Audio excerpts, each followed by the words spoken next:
India में 2022 में 8 लाख लोग सिर्फ कैंसर से मरे थे, जिसमें से 1 लाख लोग तो अकेले यूपी के थे। हम जानते हैं कि सालों से इसका ट्रीटमेंट ढूंढने की कोशिश चल रही है कि कुछ वैक्सीन मिल जाए, कुछ मेडिसिन मिल जाए जिससे कैंसर ट्रीट हो सके।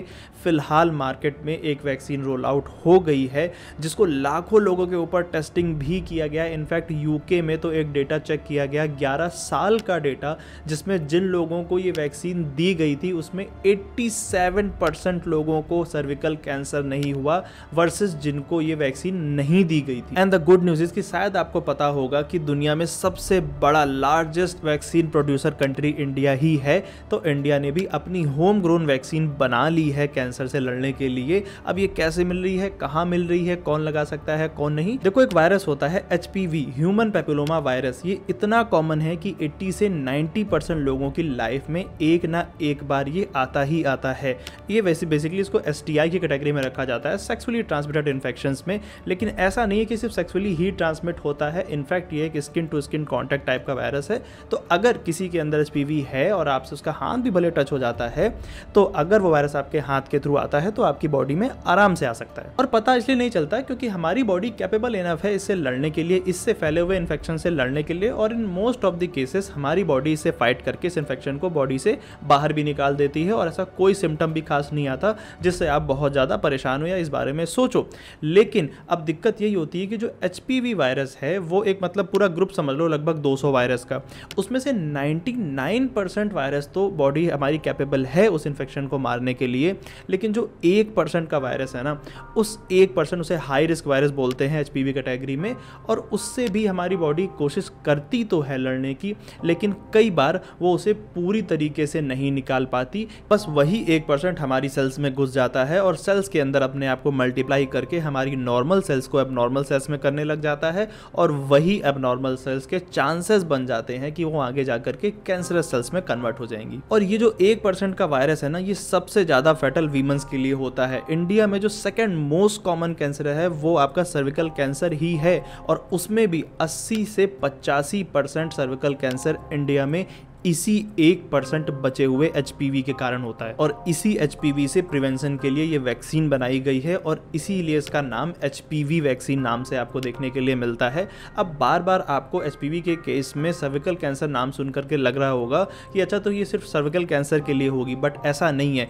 HPV से होने वाले वो सारे कैंसर, चाहे वो हेड कैंसर हो, नेक कैंसर हो, वेजाइनल कैंसर हो, एनल कैंसर हो, पीनाइल कैंसर हो, इन सारे केसेस में ये प्रिवेंशन प्रोवाइड करती है। तो अब शायद क्वेश्चन ये भी आ रहा होगा कि यार अगर ये इतनी ही इसकी एफिकेसी बढ़िया है, इतना प्रिवेंशन कर सकती है, तो फिर इसे देर किस बात की। दुनिया के हर बच्चे को, हर इंसान को इसे तो मतलब फ्री में लगा देनी चाहिए। देखो, दिक्कत भी वहीं पर है कि जब से ये बनी है, दो चीज़ों का बहुत तगड़ा इसमें क्रंच देखने के लिए मिल रहा है। पहला तो इसका प्राइस और दूसरा इसकी अवेलेबिलिटी। दुनिया के जो ज़्यादातर देश डेवलप्ड नहीं है, जहाँ पर उतना अच्छा मेडिकल इंफ्रास्ट्रक्चर ही नहीं है, वहाँ पर ये अवेलेबल ही नहीं हो पा रही है। लेकिन लकीली, जैसे मैंने आपको पहले ही बताया, India being a largest vaccine producer पहले से ही इतना कैपेबल था, हमेशा से इतना कैपेबल था कि अपनी वैक्सीन खुद बना ले, और वही किया भी।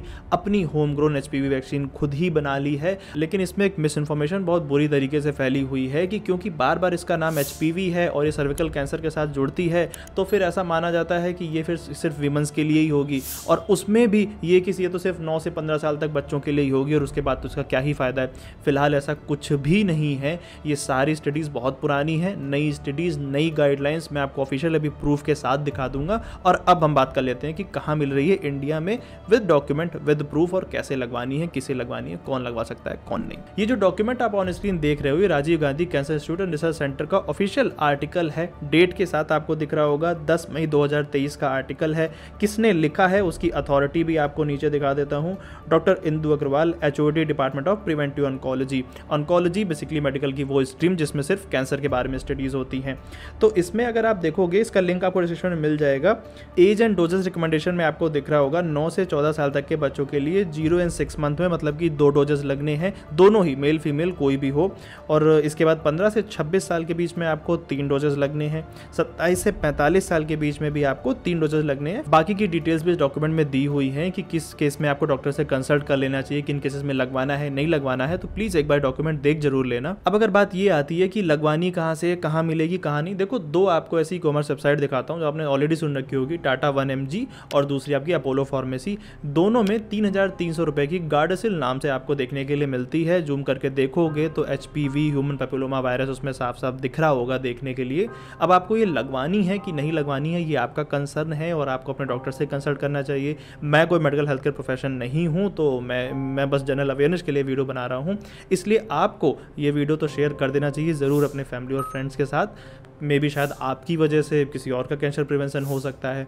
और दूसरी चीज़ ये कि आप मुझे ये बताओ कि आपको इस वैक्सीन के बारे में कमेंट करके बताना पहले से पता था या नहीं, और अगर नहीं पता था तो किसकी जिम्मेदारी है कि जिस देश में 8 लाख से ज़्यादा लोग हर साल मर रहे हैं सिर्फ कैंसर से, और उसमें से कितने सारे बचाए जा सकते हैं। तो आपको नहीं लगता कि इसके पोस्टर्स में भी इनकी किसी भी मीडियम से, ये तो हर गली मोहल्ले में हर एक इंसान तक पहुंचनी चाहिए थी। और मे भी शायद आप पता नहीं कितनी ही और ऐसी इन्फॉर्मेशन से चूक रहे हो, इसलिए आपको सब्सक्राइब भी कर देना चाहिए, ताकि पता नहीं दुनिया में ऐसे और कितनी चीज़ें हो रही होंगी जो आप तक नहीं पहुँच पा रही होंगी। सब्सक्राइब कर दोगे तो आप तक पहुँच भी जाएंगी और थोड़ा सा मोटिवेशन मुझे मिल जाएगा। वीडियो अच्छा लगा हो तो लाइक कर सकते हो, अगर नहीं करना है सब्सक्राइब लाइक कुछ भी तो एटलीस्ट शेयर कर देना, किसी की हेल्प हो जाएगी। Thank you for your time. My name is Utkarsh. Bye bye.